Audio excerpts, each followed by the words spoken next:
हमारी नौकरी संविदा की नौकरी नहीं है, हम लेबर की नौकरी करने नहीं जा रहे हैं, लेकिन हम बिहार के विश्वविद्यालयों में जब पढ़ाने जा रहे हैं तो हम यह तय करते हैं कि हमारा छात्र दूसरे राज्यों में जाकर लेबर का काम न करे।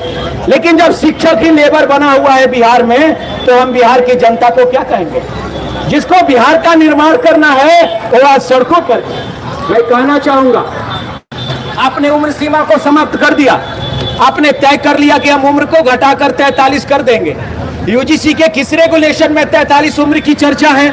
आपने पिछली बहाली 55 के आधार पर ली, आपको उस नियम को लागू करना होगा।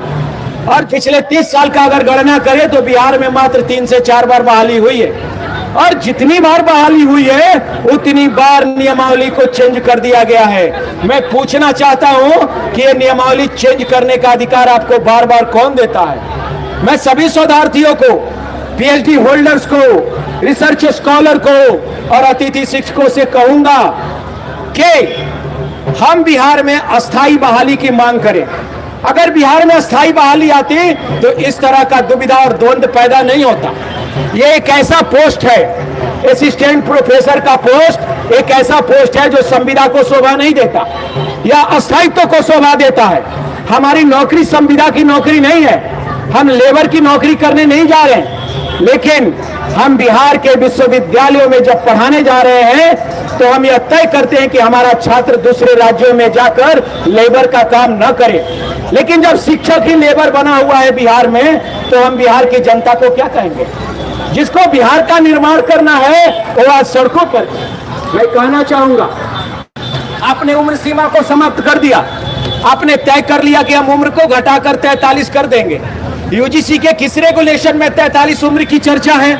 आपने पिछली बहाली 55 के आधार पर ली, आपको उस नियम को लागू करना होगा। और जो नियमावली सहायक प्राध्यापक बिहार में जो नियमावली आपने 2026 बनाई है, उसे सिरे से खारिज करना होगा, उसे रद्द करना होगा।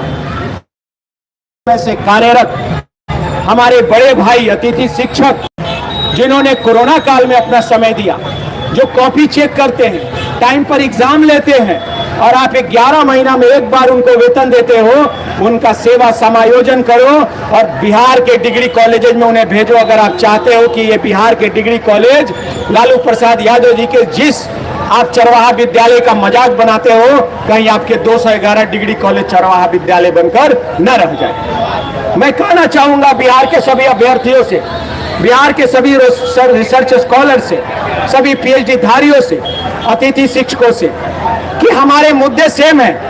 अगर अतिथि शिक्षक यूजीसी टेबल 3A का समर्थन नहीं करते हैं तो मान के चलिए कि अपने स्वार्थ की लड़ाई लड़ रहे हैं, और अगर शोधार्थी अतिथि शिक्षकों का समर्थन नहीं करते हैं तो मान के चलिए कि वो अपनी स्वार्थ की लड़ाई लड़ रहे हैं। लेकिन हमारे इस आंदोलन में हम सब एक दूसरे के मुद्दे का समर्थन करते हैं। और अगर आज हमारी बात नहीं सुनी गई, हम सरकार से संवाद का रास्ता चाहते हैं, हम चाहते हैं कि सरकार हमसे संवाद करे।